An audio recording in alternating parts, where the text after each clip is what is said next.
புனித வாரம் மனித வாழ்வின் மகத்தான நேரம். இயேசுவின் பாடுகள், இறப்பு மற்றும் உயிர்ப்பின் மகிமையை கூறும்.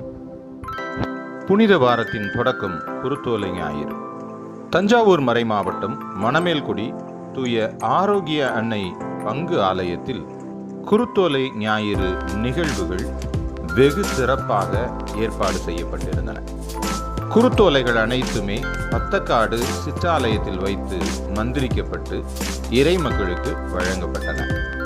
பாடல்களை இறைமக்கள் பாடுவதற்கு ஏதுவாக தனித்தனி புத்தகங்களாக அச்சிடப்பட்டு அவர்கள் கைகளில் வழங்கப்பட்டன. குருத்தோலைகளை கையில் ஏந்தியபடி உன்னதங்களிலே கடவுளுக்கு ஓசன்னா என்று சொல்லி இறைமகனை இறை அரசராக பிரகடனப்படுத்தி பவனி வந்த நிகழ்வினை இந்த அவனிக்கு சொல்வதற்காக ஏற்பாடு செய்யப்பட்ட புனித வார திரு நிகழ்வு பவனிதான் இந்த குருத்தோலை பவனி.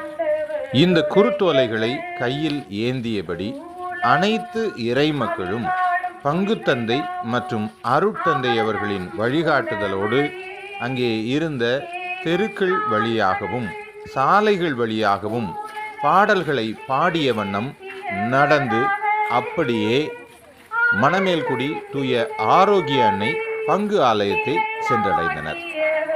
அதன் பிறகு அங்கே சிறப்பாக ஏற்பாடு செய்யப்பட்டிருந்த திருப்பலியில் கலந்து கொண்டனர்.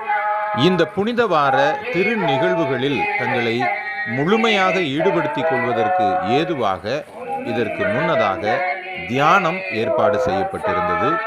முந்தின நாள் அனைத்து இறைமக்களும் வெகுவாக பக்தியோடு அங்கு கொடுக்கப்பட்ட பாவ மன்னிப்பு அருட்சாதனத்தில் கலந்து கொண்டனர், இறை அருளை பெற்றனர்.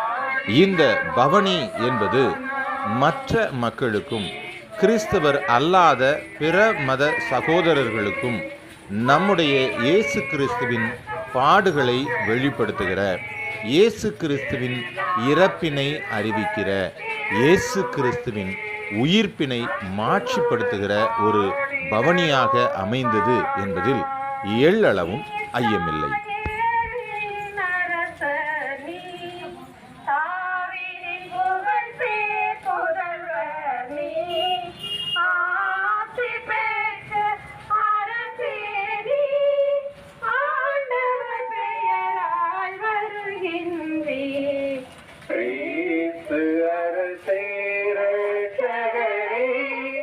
மகிமை வணக்கம் புகழுமக்கே, எழிலா திருவ திரளுமக்கே, அன்புடன் பாடினர் ஓசானா ஓசானா, தாவீதின் புகழ்வா ஓசானா ஓசானா ஓசானா, புவனியில் புரிந்தீர் புண்ணியங்கள், பக்தியில் புகுத்தீர் அருள்மொழிகள், பக்தியில் பேசீர் பல திடங்கள், பவனியோடு வாரி படைத்தனரி ஓசானா தாவீதின் புகழ்வா ஓசானா ஓசானா ஓசானா, மரித்தவர் பலருமே உயிர்ப்பெறும்.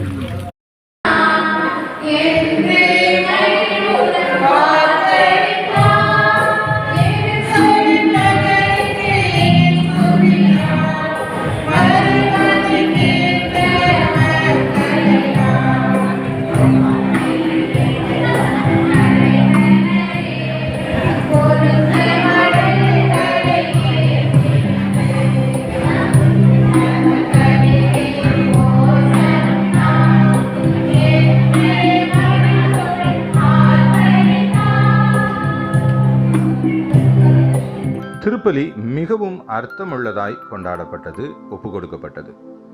இந்த திருப்பலியிலே இந்த பங்கு ஆலயத்திற்கு உட்பட்ட இறைமக்கள் மட்டுமல்லாது சுற்றுவட்டார பகுதிகளிலிருந்தும் நிறைய இறைமக்கள் கலந்து கொண்டனர். அந்த வளாகமே குருத்தோலைகளை ஏந்தியபடி இறை மக்களின் ஜெபத்தால் நிறைந்திருந்தது. இந்த திருப்பலிக்கு பின்னர் முன்னதாக தொடங்கப்பட்ட தியானம் தொடர்ந்து நடைபெற்றது.